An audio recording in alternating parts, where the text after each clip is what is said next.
My name is Eric Chouinard. I'm a realtor with Hometown Realtors here in North Central Massachusetts, and thank you for watching my YouTube channel.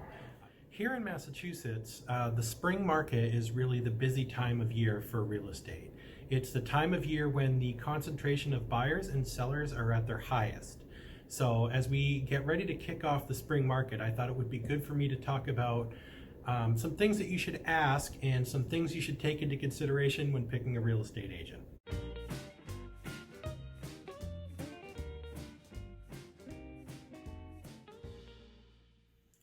The first thing you should take into consideration when picking which real estate agent you want to work with is to consider whether you want to work with a full-time or part-time agent.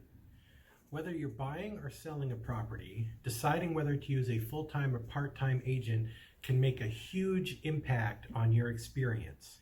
Part-time agents generally have either another full-time or sometimes another part-time job in addition to real estate. Now, what this can mean to you is that that agent may not always be available at the times you need them to be available.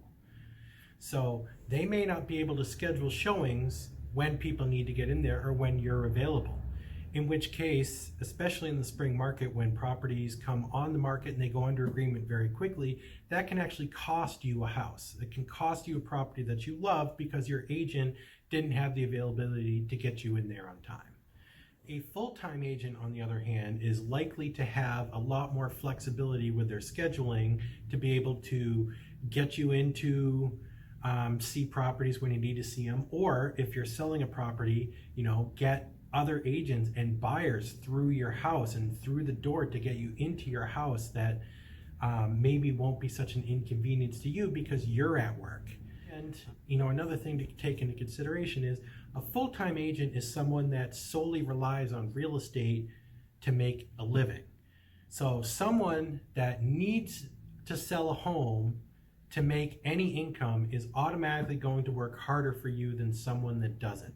So another thing you should take into consideration when picking an agent is to think about, are they local?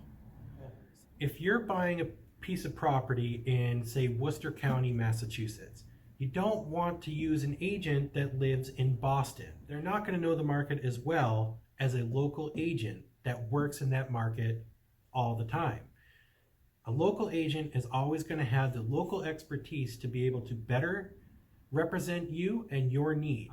This is especially important to take into consideration with sites like Realtor.com or Zillow.com, which you log into these sites and it gives you a list of agents and you can click on them and they'll reach out to you.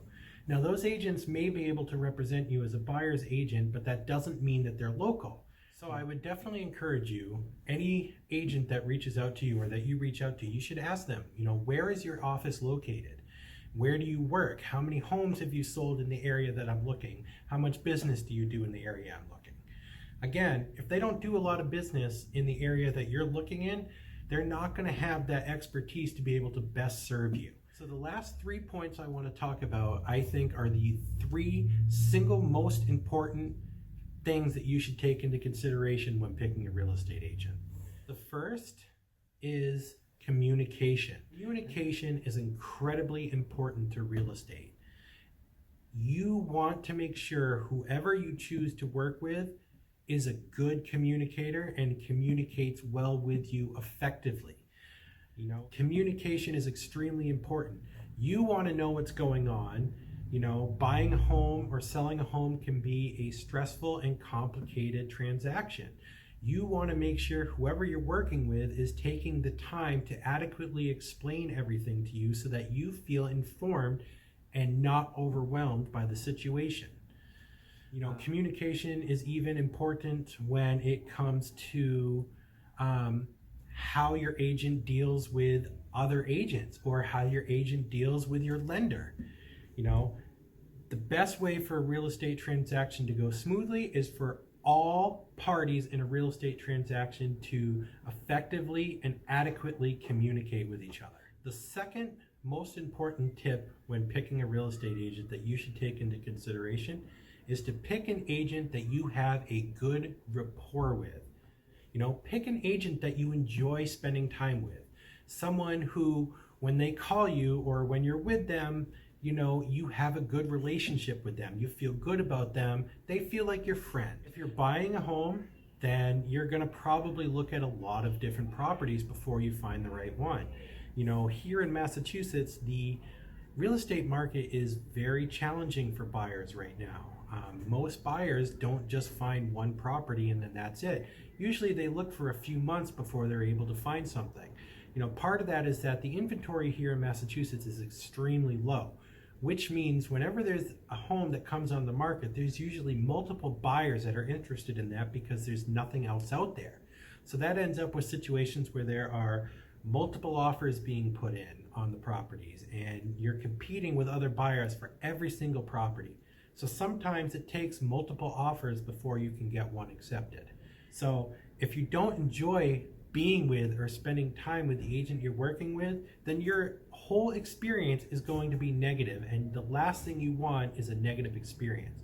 Buying a home should be positive. It should be an exciting time.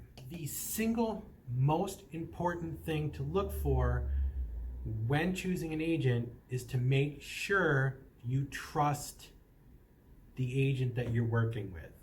You know, buying a home is a huge investment. It's a lot of money. You don't want to just let anybody help you make that investment. You want to make sure that you trust them and that you trust that they are working for you and your best interests, so that you can feel confident that they are going to do everything that they can to help you find the best home for you in your situation.